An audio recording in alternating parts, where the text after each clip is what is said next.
Russia has unleashed a massive new attack across Ukraine. Ukraine's Air Force says Russia fired more than 400 drones and 40 missiles overnight, and that's after Ukraine's weekend attack on Russian airfields. Kyiv's mayor says at least 4 people are dead and 20 more are injured. Now Ukraine's military says it's targeting more Russian airfields. This is one of the largest coordinated attacks from Russia on Ukraine since the war began about 3 years ago. And President Zelensky has said that nearly every region of Ukraine was targeted. He has vowed to retaliate against Russia. Dan, the video of this attack is dramatic. It unfolded overnight. Ukrainian authorities are saying it was a combined missile and drone attack. They say more than 400 drones, more than 40 missiles targeted sites across the entire country. Now, Diane, that question of why now is important. And President Trump has said that Russian President Vladimir Putin told him he would retaliate against Ukraine after that surprise drone attack the country launched against Russia earlier this week. Remember, that was that highly coordinated attack using drones and trucks. They drove into the country, targeting warplanes across Russia, bringing at least 10 down, including some that had nuclear capabilities worth billions. Diane, I think one major question right now from experts is going to be, is this it? Is this the end of the retaliation, or should Ukraine be preparing for... Сука. В хату прям. Чел, ебать. Пизда. Ебать. Сука. Ебанутый нахуй. Пиздец. Просто пиздец.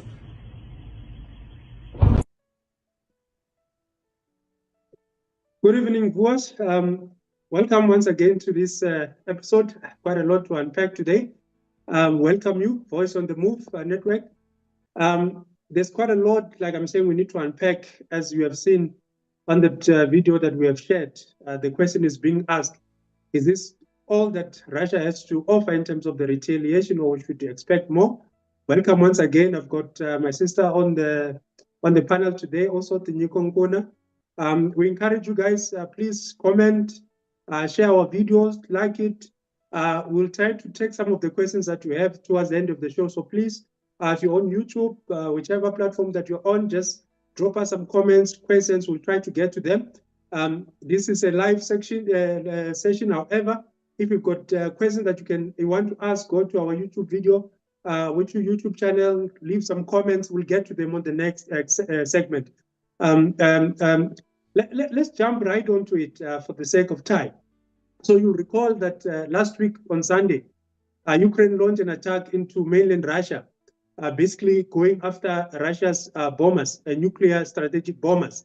By all accounts today, we've got about 8 bombers that were destroyed, Tu-95 bombers that were destroyed, and about 2 of the Tu-23. These are Russia's strategic bombers. As you know, Russia is one of the 2 countries that have got what they call a nuclear triad, which means they're able to launch their nuclear weapons via the air, which is the bombers that were targeted, via the land, which is silos, and obviously via the air, the water, which is submarines.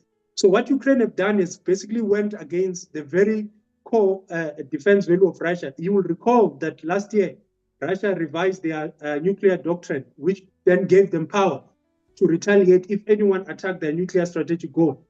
So we obviously would have been expecting Russia to retaliate. And true to that, that would have happened. However, before that happened, there was a call that happened during the week between President Putin and President Donald Trump. Obviously, Donald Trump came out and said he's not in support of what Ukraine have done. It goes against what they're trying to do to bring peace. And obviously, they know a nuclear escalation with Russia is not beneficial for the whole world. But in that phone call, President Putin informed Donald Trump that Russia is going to retaliate. And you would expect that a country of Russia's stature will have to retaliate. And Russia has started massive bombing campaigns. They were able to hit the entire Ukraine from Lviv in the west, close to Poland, to Odessa by the coast, to Kherson, to Kiev itself, the capital. They were able to rain down fire on Ukraine, and that attack is still ongoing. Since around about Thursday, we've been having attacks. So what Russia has been doing, they are going after strategic military assets for now. So most of Russia's, rather Ukraine's military assets are concentrated around Kiev, which is the capital city, the most defended city probably in the whole of Ukraine. So they were able to go after some of the military installation using cruise missiles. They were able to go after the U.S. air defense system, the Patriot. They destroy about 2 of them. In Lviv, they were able to destroy some drone manufacturing plant. And also in Odessa, they were able to hit quite a lot of installation by the ports. So there's been this talk that Russia is running out of missiles, Russia is running out of the ability to respond, but they've shown that from Thursday, Friday, Saturday, only today that they've somehow ceased, but they were able to launch a barrage of no less than 150 cruise missiles of different types that the West have been saying they've run out of. They were able to use drones of various caliber, but the most potent one has been the Garen 2 that they've been able to use to destroy those. And for the first time in about 40 days, they have resumed to attack the energy infrastructure of Ukraine. You recall that when President Putin and President Trump spoke around about 45 days ago, they've agreed that there will be 30 days ceasefire on the energy infrastructure. And Russia has been true to its word. They have not been hitting those infrastructure, but those have resumed. So you understand that Ukraine is able to cause damage into Russia through drones because they have no other weapon system to fight with. So by going after the energy systems, Russia is able to destroy the capability of Ukraine to wage war. So that's what has been happening. But as you have listened to the clip to say, is this all? I don't believe this is all. So what Russia has been doing is to soften what they call softening the targets.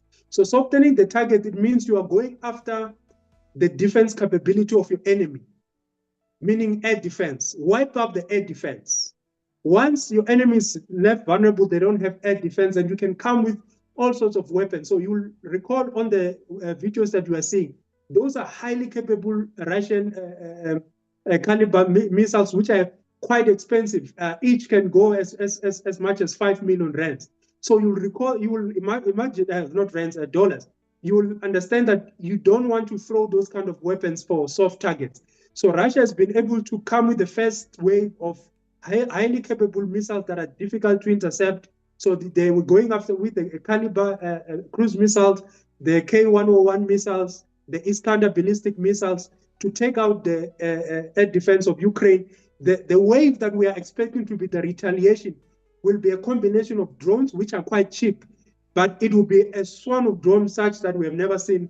We're anticipating so because the defense, Ukrainian defense will be wiped out. And so far, they've not went after Ukraine's decision-making centers. That's what the Russians call them, but these are government buildings. They hit one in Kherson during the week, but you will understand Kherson is considered part of Russia, according to Russia. But we expect that some of Ukraine's government building will be hit. Most probably the parliament will be hit, the central bank will be hit, and various other buildings. Obviously, the Ukraine intelligence unit building will definitely be hit. But just let's track back a bit so that we understand the objective that Russia wants. If you look at the map of Ukraine, it will give you a clear understanding of what Russia wants. So obviously there's a political reasons why Russia is there. But from a military point of view, Russia have mentioned that the 4 regions, Donetsk, Luhansk, which are collectively known as the Donbass, Zaporizhia, and Kherson. Those are the majority Russian-speaking population. They've set it, and in 2022, September, they've annexed those regions. And I still remember the words of President Putin. He was very clear. He said, the Kiev regime and the masters of the West must hear him clearly, that the people of Donetsk, Kherson, Luhansk, and Zaporizhia have become Russian citizens forever. Underline those words. So basically, Russia has been clear that they want to liberate those 4 regions. And they've done so by formalizing the annexation to be part of Russia by September of 2022. So as far as Russia is concerned, those regions are still part of Russia. But that was the first objective, to liberate those regions. But you will understand that there's still ongoing wars. Luhansk is almost, I'll say about 90% liberated. Donetsk is still about 80%. That's where the majority of the fighting has been happening. Ukraine had fortified themselves there. You've got Zaporozhye, which was the subject of the counteroffensive of 2023 in September, where Ukraine tried to take that land. So since then, Russia has not moved that much. So quite a bit of that region still need to be liberated. Also, Kherson is still about, so those regions I'll say about 60 to 70%. So there's still quite a lot in terms of liberating those regions. So that's the first objective. The second objective was Russia said they wanted to create a buffer zone because NATO was now moving into Ukraine, which will have endangered Russia. So you have heard that NATO have given the green light for Ukraine to strike Russia. So most of these weapons, like we have shared before, their range is about 300 kilometers at the far end. So Russia is trying to create a buffer zone that push back the range of those missiles so that they don't reach St. Petersburg, they don't reach Moscow and other big cities in Russia. So that's the second objective. Hence, you would have seen Russia has launched an offensive into the same region, which is the border region of Ukraine, close to Kursk. They are going through that, obviously, to create the buffer zone, and obviously the other 4 regions that I've mentioned. So the war is in a very delicate position. It is escalating, but I would say we need to brace ourselves for a massive, massive Russian retaliation. And you will understand, Ukraine is unable to wage war without NATO. Ukraine is unable to wage war without the United States. So this battle, the reason why it has taken this long is because of surveillance capabilities. There's about no less than 200 military satellites over Russia, over the battlefield today. Ukraine does not own a single one of them. They are owned by the United States Army. They are owned by private military contractors. SpaceX, owned by Elon Musk, is among them. And they are owned by the European Space Agency. So obviously, this is a European war. The objective of Europe and the US is to deplete Russia, is to provoke Russia to a greater war. You will ask yourself, why would Ukraine provoke a nuclear armed country? Why would Ukraine attack a nuclear strategic assets of Russia, knowing that Russia is going to come after them? But the whole purpose is to provoke Russia so that they go all out. And if they go all out, there's a chance that Russia will deplete their military assets. And if Russia depletes their military assets, they're only left with nuclear weapons. They become vulnerable. Then NATO can move in to attack them. But President Putin has been very measured. He had refused to retaliate same time.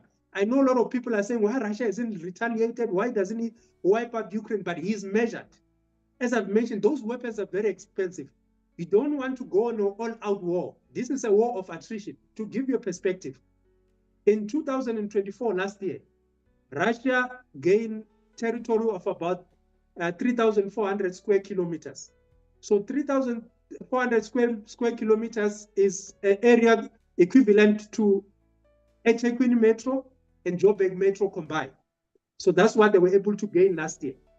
This year, from January up to June, before this escalation, they gained about 1,700, which is equivalent to the city of Johannesburg, the metro. But from June up to now, they've gained about 250, which is equivalent to the city of Durban. So the numbers are not that great, but however, this is a war of attrition, meaning Russia is more concerned of destroying Ukraine's ability to wage war. They are not more interested about gaining land. They're only interested in pushing Ukraine of those 4 regions, like I've said, Kherson, Zaporozhye, Donetsk, Luhansk, as far as the Dnipro River. That's where Russia is interested. Beyond that, they want to create a buffer zone so that Ukraine cannot reach the centers of Russia. At the moment, Ukraine is sending drones into Moscow, St. Petersburg, and Siberia. But once Russia creates a buffer zone, which we estimate to be as far as the Dnipro River, Ukraine will be limited in their capability. But Russia has been restrained. Obviously, by now they know the one that's behind this attack is NATO. But Russia subscribed to what they call asymmetric war. So asymmetric war, it says we will not go all-out war with NATO because they've got more assets, they've got more resources, they've got a bigger budget. But we will wage war on our terms. Expect that in the near future, there will be a lot of sabotage. There are a lot of Russian agents throughout Europe, even in the United States, that are waiting for signal for them to start bringing war into the United States. Today, California is on fire. There are protests for the first time since 1992. The US have deployed troops in their own land, the so-called National Guard. And Russia have got assets in those places to inflame those protests. But Putin has been measured, waiting for the right time, because there's been saying that they will retaliate it on their own terms, on their time, and with their weapon of their choosing. So we should expect that war to escalate to levels we have not yet seen. But I want to bring in my co-host, Tinyiko, please come in and share your view on what is happening, especially from the implication of what Ukraine has done. Obviously, I've shared on what's happening militarily, but the implication of what they've done, and obviously the involvement of NATO and the United States, and what do you think Russia should be doing in this instance? Because they've got hard proof evidence that Ukraine, especially the UK, was the one who gave Ukraine the intelligence and the ability to launch those drones that destroyed those bombers. So what do you think Russia should do? How should they respond? And what is the implication of what Ukraine has done by destroying those bombers? Yeah. With Russia, if our Russians, how they have responded, I think it's enough. They've demonstrated who they are, because looking at the context or who was talking during the Istanbul meeting, the latest one, it was not Ukraine versus Russia. It was US and EU versus Russia, because the behavior of Ukraine after the Istanbul says a lot. You can't be running to America and go and report on what happened, but America at the same time demonstrating that they are not part and parcel of what Ukraine has done to Russia. They were not informed. So demonstrating that this war is not between Russia and Ukraine. For what Russia has done for now, I think it's enough, because if NATO had to react exactly by now, they would have shown their power, and they are not. And Ukraine is in the middle. Sometimes one asks themselves questions: is it really about Russia, or maybe EU also is interested in the resources that Ukraine has? Because they shouldn't be proposing to sign agreements with Ukraine, knowing that Ukraine is right now is in pain, and it's not going to give all out when it comes to making strategic decisions on how they can sign such agreements. So I will go back again to state that Ukraine doesn't have somebody to protect them. We look at how NATO is behaving, also its situation. They were told recently that from 2% of the GDP, they need to spend 5%. That's a huge amount of money. After all, they are suffering. You look at Germany coming forward to state that they don't have enough to sustain the payment of such, so that they sustain the existence of NATO. The bloc itself, it's in crisis, not only from the economic issue, which emanated from the energy crisis. As they have conflict with Russia, they are also experiencing such economic crisis. And then starting from 2020, COVID-19, even today, most of them, they haven't been recovered. There's political fragmentation among NATO members, and that's problematic. And you look at how Turkey has stopped Sweden from accessing NATO. You can tell that even their values themselves, the bloc doesn't exist actually. So I'm wondering how Ukraine still believe in such a bloc for for support, because the support is not enough. It's hanging, because look at what Ukrainian people they are dispersed. The social unrest in their country. Some are refusing to join the war, stating that this war is not necessary, but they are forced to go to war. Behavior of that nature, it demonstrated that this war, it's not the war of the Ukrainian, it's the war of the EU and the United States, and the Ukrainian are suffering. Hence, I'm saying that I think what Russia has demonstrated, it's enough for now.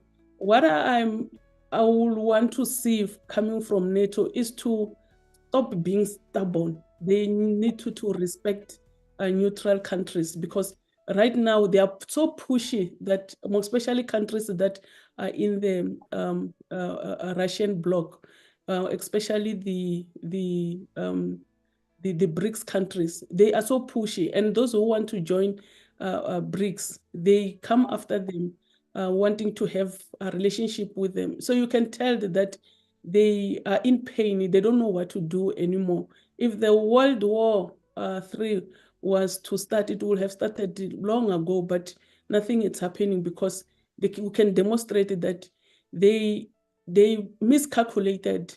Other thing is that they treat Russia as just a country that is going to go to war against NATO. It's not true. Russia has its own partners, and in the event the war comes to right flashes, we will see countries that support Russia comes forward, and it's not going to be easy. So the NATO needs to stop their pressures, like they are doing with their stupid policies, that they need to push on countries that are part and parcel of the global south to go and beg them. It's over. They need to stop that, because it's not going to work. These things of the Westerners lecturing non-Western countries needs to come to an end. And I just wish that non-Western countries, they need to push hard to oppose the Western countries. That will help us balance the power, because when there is a serious glitch between the Westerns and the Eastern blocs, they will be able to understand that we can't go to war, because they think that Russia is alone, they can bully Russia like they want. And you can tell that even if Russia is on this war alone, it cannot be bullied. So we need to back Russia as the global south, and through opinions, and also through the physical support, because exactly what they are doing, it's they're launching the war against the Eastern Bloc, and then the countries that are neutral, and which is really not fair. So Ukraine needs to wake up and smell the coffee. The war, it's over. They were used. And when they were used, they were not used to punish Russia alone, but also to punish them, because you can tell that they are interested in what Russia has. It's something that is really unfair for the country. No, thanks for those views. I think you are bringing a very important political element. And obviously, Ukraine will have to take a decision. One of the reasons, obviously, we believe that this attack of Ukraine on Russia was to stop the Istanbul negotiations, which Russia was very smart. They didn't fall on that bait. They didn't take the bait. They still went on to the Istanbul negotiations. And on that negotiation, they agreed to hand back Ukraine's dead soldiers that are in Russia. Most of them are coming from Kursk. So yesterday, they were supposed to hand over bodies, I think 1,600 bodies of the 6,000, and say they have, that they can hand over to Ukraine. However, when they got to the border, Ukraine was nowhere to be found. They refused to take back their bodies.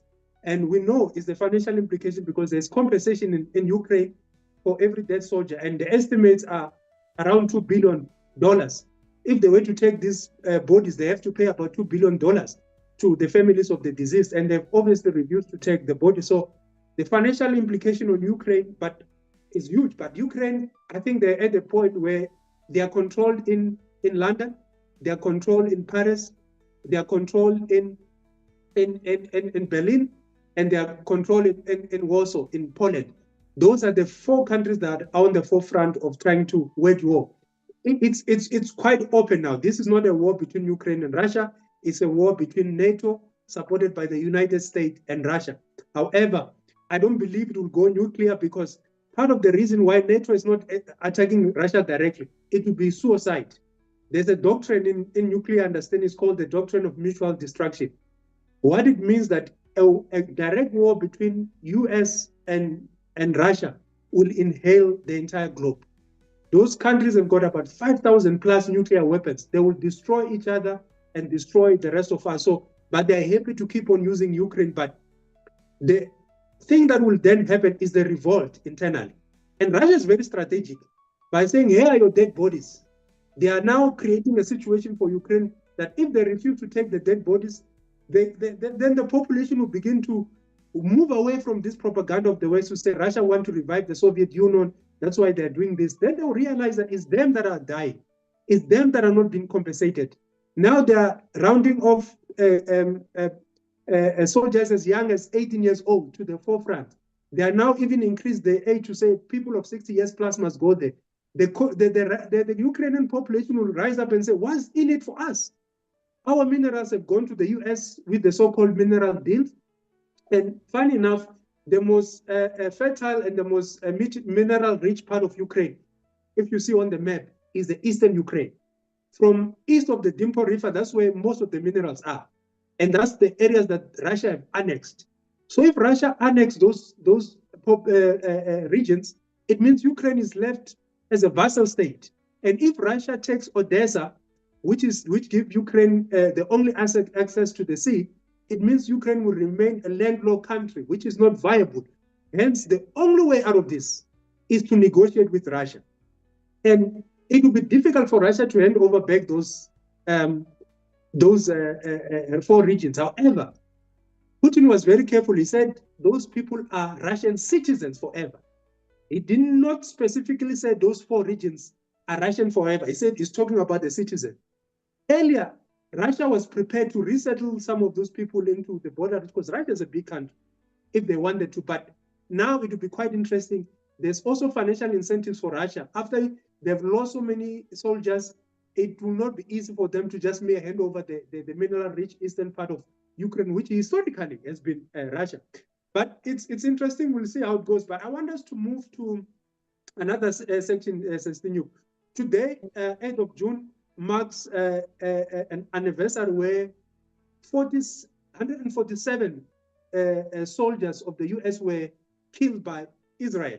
So there was a US warship in the Mediterranean, which during the so-called 7 days war, 6 days war that Israel was fighting with the Arab countries, Israel claimed that they didn't know that that ship was belonging to the US, but the US had sent signal to say, this is our signal, but they didn't do anything.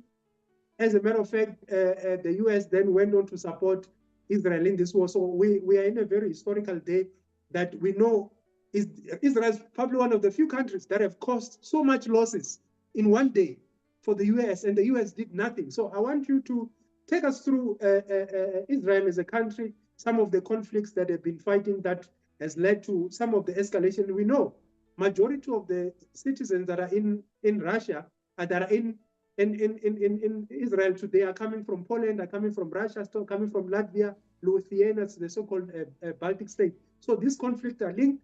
Zelensky himself has roots, has Jewish roots. So that got to show how intertwined these conflicts are. Please take us through with the background that I would have given, and obviously the expert analysis. Yeah, this is very interesting. When you see global crisis, you think that they are isolated from one another. They are not. Last week we were questioning ourselves why Macron started recognizing Palestine and criticizing Israel, stating that it's inhumane to block the humanitarian. They are doing so because, like I said, that NATO now, it's not in one piece, it's in different pieces, because they've realized that without using the natural strategic way of negotiating terms with other countries, nothing will be possible because countries are going to fight back. So they realize that it's only diplomatic ways to come up with ways that can help them and also their partners in a form of mutual benefit. So Macron coming late as now when many things have fallen apart and starting to recognize Israel, when it demonstrates again that the NATO members, they don't know what to do anymore. So they need to smell the coffee and then wake up and do the right thing. So we will go back to the issue of the 6-day war. It goes beyond that because one asks themselves questions. Why the state of Israel? I am convinced that the state of Israel was not staged just for the Israelites to have a home. It's a strategic move for the West to use Israel so that they control the Middle East. It's obvious the manner in which they behave. We look at what happened when the Egypt closed the Suez Canal, stating that Israel mustn't be using that area.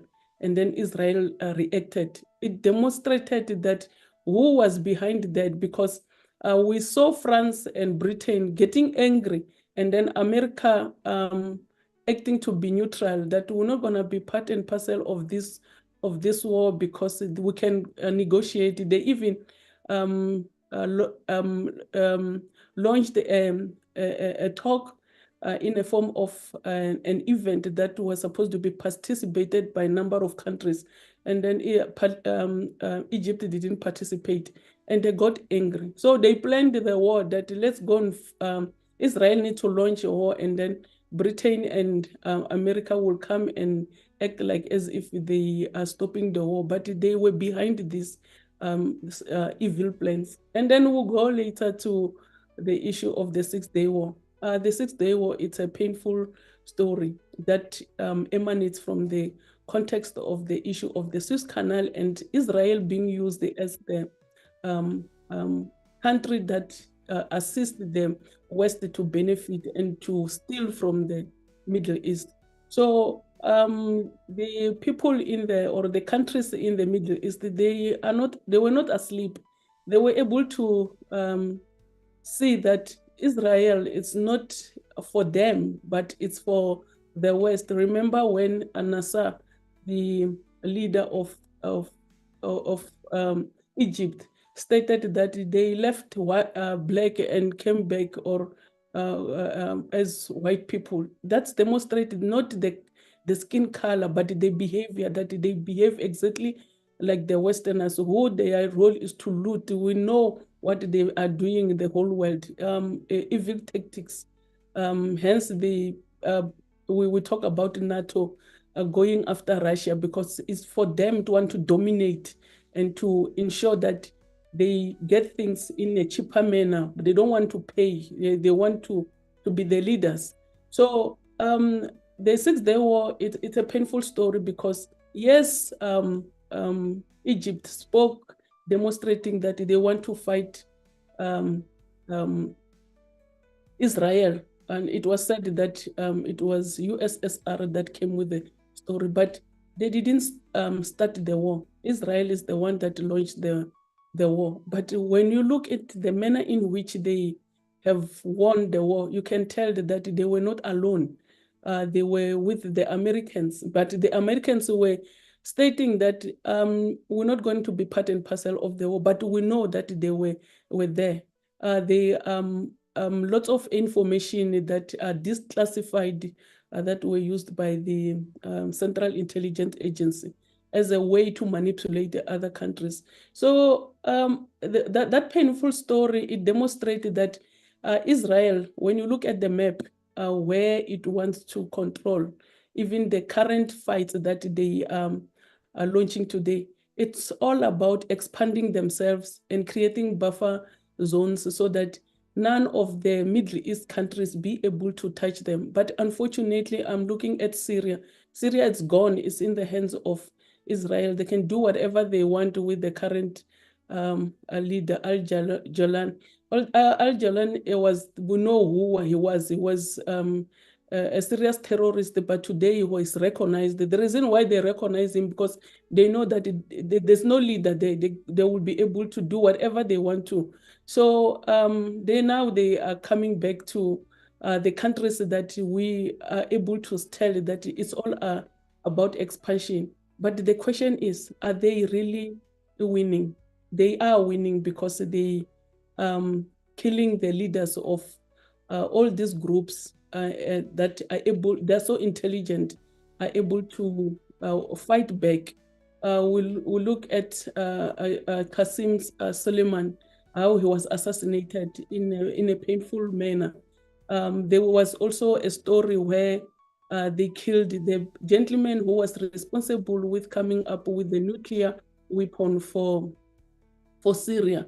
They shot him during the night while he was with his family. So there's a number of leaders that are being killed by the Israelites. They operate exactly in the same style that the United States of America it's using. So the evil part that they continue to utilize, like they are doing in Russia and also in Palestine, demonstrate that they are not really ready to change the world so that they use the natural ways which are diplomatic to negotiate the means of having a relationship. What they want to do is to dictate and then bully countries, and also so that they be able to steal the resources from these countries. And that's the painful manner. So one also be asked the question why the Israelites leaders are so evil, to use the simple language, because when you look at most of them, they are not really Israelites. They were not born in Israel. Some changed their names, like Netanyahu. He changed his name and now we know him with Netanyahu having a beautiful meaning, but he is an opposite when it comes to his behavior.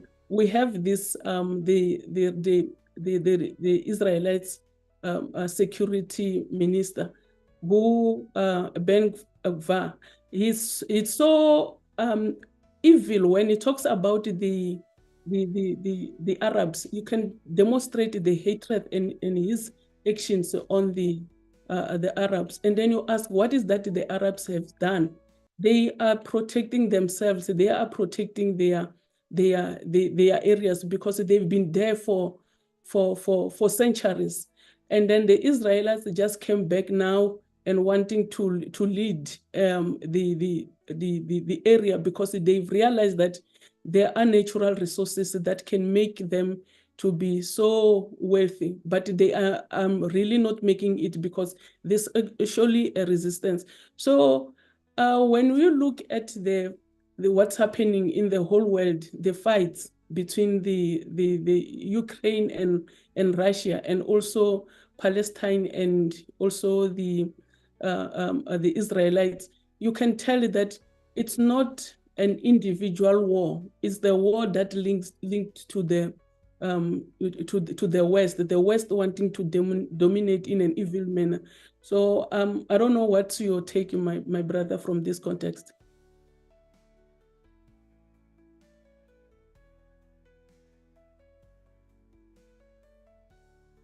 No, I think you've given a very good analogy of what is happening. Just to supplement from historical point of view so that people understand, there's this, every time we talk about Israel, people throw this word anti-Semitic, people are anti-Semitic, anti-Jews, which is not necessarily the case. If you are able to separate between Judaism or Jews and Zionism, which obviously we know that all Zionists are claiming to be Jews, but not all Jews are Zionists, meaning they also don't subscribe to the Zionist element. So if you look at Israel from a historical context, The Romans, the time of the Romans, they had conquered that part of Middle East, which Israel resided. Jews, because they couldn't assimilate into the Roman culture, in about 75 AD, these are the writing of the historian Josephus on the book called Antiquities of the Jews. I encourage people to go and look at it. He was a scholar, a Greek scholar at the time, but of Jewish origin. And obviously, the Jews, the Romans also write about it. In 75 AD, the Romans destroyed Israel, as we know it. So from that time, all the Jews scattered throughout the world. Most of them went to, at the time, they went to Greece because it was closer. Eventually, they found themselves in eastern part of Europe, which is where Poland, Russia, Latvia, Lithuania are. Hence, like you've mentioned, that Netanyahu himself has got roots from Poland. And some of them scattered throughout the world. Hence, we even have Jews here that came with the one. Some went to the US and so forth. So from 75 AD, there was no Israel as a country, nothing. There were a handful of Jews that remained in the land that lived side by side with the Arabs. There was a very big population of Jews in Egypt, in Syria, in Jordan, in Saudi Arabia, in Iran, that was called Persia at the time, that lived side by side, peacefully so. However, fast forward, the Roman Empire collapsed, new empires emerged, but fast forward to modern history. After the World War I, that's where the Zionist movement, mainly from the US, came very strongly to say they want a Jewish state. Mark those words. They want a Jewish state. At that time, obviously, the UK was in charge of probably half of the world. They proposed that they can settle in Africa. Many people don't know it, in the Great Lakes. So they proposed somewhere between Uganda and Rwanda to say, here's a land you can go, we can give it to you. But the Jews, the Zionists, let me refer to them to the Zionists, refused and said they want to go back to the historical land. And let's be honest and be factual. The Jews have got historical tie to the what we call Israel today. However, the Zionists that now returned have got nothing to do with the land of Israel. They have been mixed with other groups to a point where you can't even call them Semitic anymore. That's where the word anti-Semitic come from. The word Semitic, it means you are natural to that land. Arabs or Palestinians are Semitic as well. But come after the end of World War II, Britain and France signed an accord to say, let's give these Jews their homeland. UK, because they were the one who was responsible for what we now call Israel. It was called Palestine at that time. They've decided there's going to be one Jewish state, one Arab state. That's where the so-called two-state solution came about. So Gaza was supposed to be part of Palestine. The West Bank, which is occupied illegally, so was supposed to be part of Palestine. And there were some land swaps, but there were people which remain in Israel-controlled areas that are Palestinian. They couldn't move the historical ties. However, in 1949, that's the first war that started before the 6 Days War started. There was a war. Jordan, Syria, and Egypt were part of that war. However, Israel won again with the assistance of France, in particular in the UK, but there was not much land movement at that time. So the 6 Days War was, yes, because of the 1949 war that was not settled. Those countries would have been preparing. However, Israel took a preemptive strike by striking those wars and won. However, that reshaped that region. What happened? After the war, Israel occupied Syria, the Golan Heights, which they still occupy today. Israel occupied the West Bank, which they claim that they needed for security reasons for that, so that there's a buffer between them and Jordan. They still occupy today. They then besieged Gaza from 1967 until 1990, when the Oslo Accord was a peace treaty that was signed by Yasser Arafat as the leader of Palestine at that time, supported by the president of Egypt, who was later assassinated. If you're talking about assassination, he was later assassinated for bringing about that peace. That 1990, which is not far off, it's almost 25 years ago. They are saying Gaza must be independent, governed by Palestine. West Bank must be independent, governed by Palestine. The Palestinians will have elections and choose who must govern themselves, and will have a two-state solution. However, Israel sabotaged that. They went into the West Bank, they are building settlement. There was a question whether the two-state solution is possible. It's no longer possible because there are Israeli settlement in the West Bank today. Gaza, they will not let it go because there are gas deposits that were discovered on the coast of Gaza. And Israel says they need it for military purposes because they need access to the Mediterranean Sea. During the 6 days war that you're talking about, the peninsula that is owned by Egypt, the Sinai Peninsula, it was only given back after the 73 war. After the 67 war, there was a war in 1973 where Syria and Egypt attacked Israel. Only when the US came to the aid of Israel did the war stop. However, the war was give back Sinai Peninsula to Egypt, but they will not be military. So imagine you are Egypt. You have your own country, but you cannot place military into that country, into that part of the country because you want to please Israel. Today, Egypt buy a lot of American weapons and French weapons, but their weapons are not given the same capability because they don't want those weapons to be used against Israel. However, so Zionism is about greater Israel. On the map that was displayed, they are talking about greater Israel. So greater Israel is biblical times Israel. So they want those boundaries that were there during the time of the Bible. As like I said, Jews, historically, they've been there. So they want to go back there. They want to forget that Alexander the Great came and changed those boundaries. The Romans came and changed those boundaries.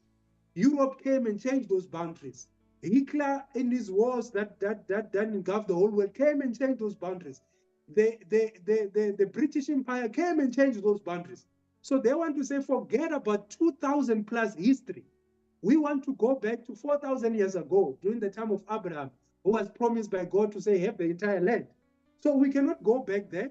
However, there's a question of whether Israel is controlled by the US or Israel itself is controlled by the US. I have all the view that Zionists are the ones that are controlling the US. They are the most powerful lobby state where they can choose who becomes the country, who becomes the president of the US.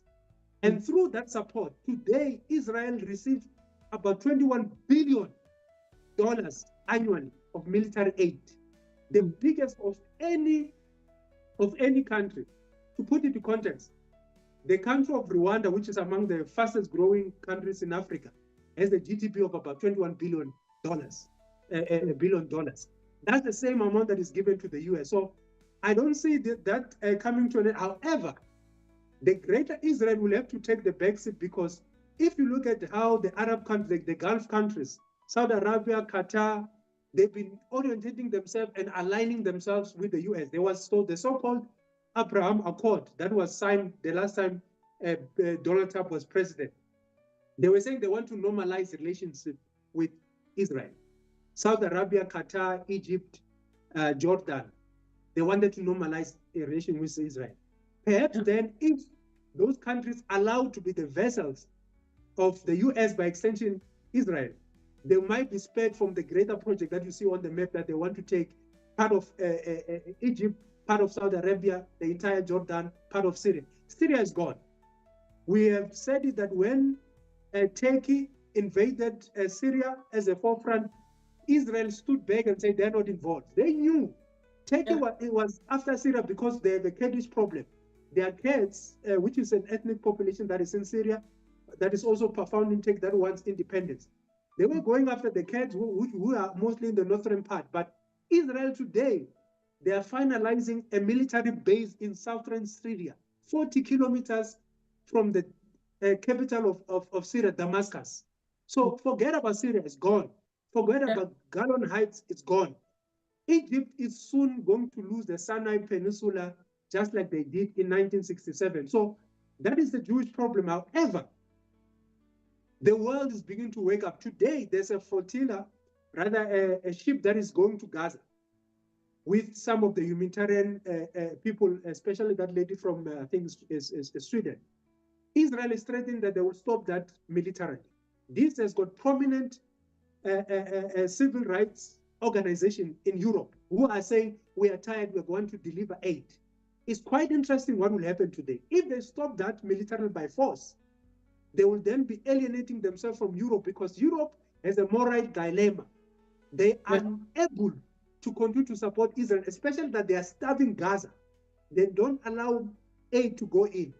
It will be the US, because the US, they said, by come hell or sunshine, they will support Israel, because they are themselves controlled by Israel. But the world is changing.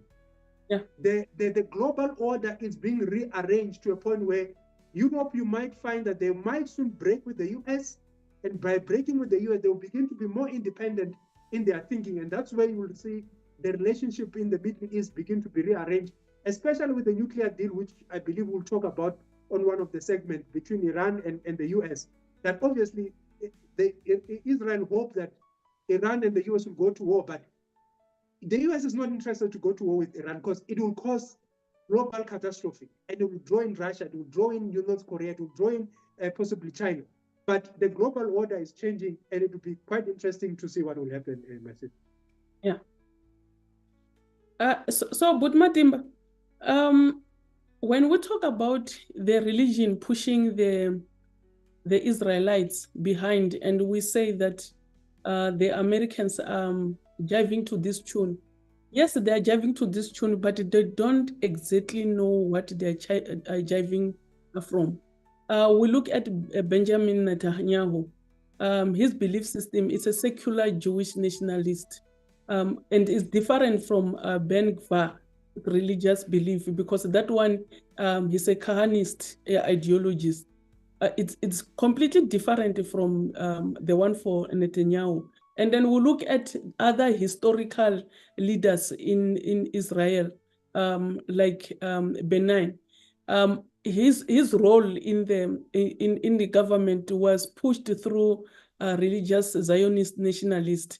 And when you look at other ones, we have staunch Zionist nationalists. They differ. They are not the same. And some, they are in the core of religion. Some are not in the core of religion. These are stories cooked by individuals that this is what we need to believe in, so that we regather Israel, like it's written in the Bible. Israel shall gather again, but the ideology that they are using, they are completely different. So they are really, really confused. So I don't want to stay in that the issue of religion being differ and confusing the whole world. Let those who want to follow them, but they are following something that is not in one piece. Where is South Africa exactly in this war? Talking about Palestine, Israel, and then Russia and Ukraine in few words, because we are running out of time. We were left with few minutes. No, very quickly, but to depart from the point of saying there are different elements in Israel. Yes, Zionism is a right-wing movement. And to link it to South Africa had a right-wing element.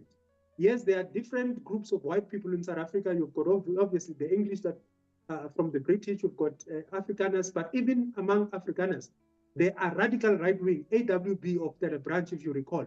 So for our viewers, the element that is in charge of Israel is what we used to have of AWB, very radical. And for some reason, there is a link between apartheid South Africa and Israel, where the nuclear bombs that Israel have, they were helped by South Africa to develop them. Some of the military weapons they have to develop by apartheid South Africa. But to link it here, ANC, to their credit, have always taken a posture that their struggle is the same as the struggle of the Palestinians. to liberate them from apartheid. Because these are the two countries that are practicing apartheid. South Africa and what I usually call Israel the apartheid state of Israel, because they're the last country that is practicing apartheid. And South Africa have taken a very correct decision by referring Israel to the ICJ to say the ICJ must look into this matter. So where Israel stands, they're against apartheid Israel. They've been so because of the fact that Israel used to support apartheid South Africa. When apartheid South Africa was banned, they couldn't get weapons from Europe. Israel was continuing to support apartheid South Africa by giving them weapons. So our position as a country, which is quite correct, is that we are against Judaism. Zionism, not Judaism. We're against Zionism. We're against what Israel is doing in Palestine. And on the position of Russia, South Africa have positioned themselves within BRICS. In BRICS, you've got China, you've got India, who are saying, we're not going to get involved. We'll continue to trade with Russia. We'll continue to work with Russia as an independent country. We're not going to get involved with the war. However, South Africa, because of the element within the ANC and now the GNU, which we know the DA is pro-Israel. About 3 weeks ago, a delegation of DA MPs went to Israel, and together with that party of PA, Mackenzie, went to Israel on a so-called fact-finding mission. They came back and say there's no genocide in Israel, which is quite false. However, within the governing party of now, which is the ANC and the DA, there's a struggle. Hence, ANC, or rather South Africa, does not fully support Russia as they should. India is growing economically because they are buying discounted oil from Russia. Ask yourself, why are we still buying oil from Saudi Arabia instead of Russia at the discounted price? Because Russia is saying, guys, any one of my partners, come and get this thing for free because I've got a lot of it. Europe is not taking it. So South Africa, though, on paper, because of the Communist Party support that is still there, because of COSATU that's still part of the tripartite alliance, because of the certain radical movement within ANC that aligned themselves with the Soviet Union, they still support. But Ramaphosa himself wouldn't be the kind of person that would support Russia. The DA and other members of the GNU, IFP, is very close to Israel, as they are close to AfriForum. And obviously, DA is quite an obvious that they are a vessel of Israel. So South Africa is found pulled internally, but the official position is the correct one. We are against apartheid Israel. We are neutral on the Russia matter, and we continue to have a good relation with Russia. Yeah. But Martin, we're left with 2 minutes. You have unpacked it well. I just want one day when we talk about these geopolitical issues, we look at how South Africa is playing games on their global allies, because the way you are unpacking it, I think even our viewers or the listeners, they will be really, really interested, so that they be able to differentiate the time for that Nelson Mandela has been a leader in the country, comes to Thabo Mbeki, and then comes to Zuma, and then Cyril, so that we demonstrate exactly where are we and how are we playing crucial role for the geopolitical arena, because it is so crucial for us to play part there. Like I said, that NATO is losing its power, and now it's time for balancing the power. But when we have people like Cyril Ramaphosa who are blocking us from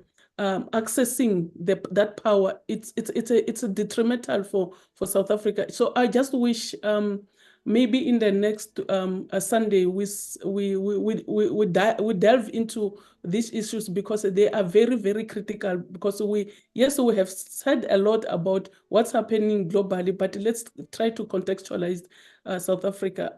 Those are my last words, because we're done with the time. Thank you to all our viewers. We ask that people give us comment, give us suggestions, what they want to see on the next show. But it was a nice show.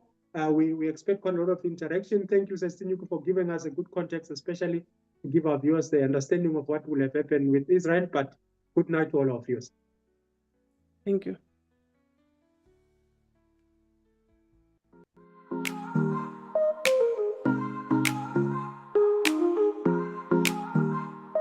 Vienna. Network. It's your time to tune in. Stories that connect where we all begin. Laughter, lessons, journeys unfold. VM Network. Let the stories be told.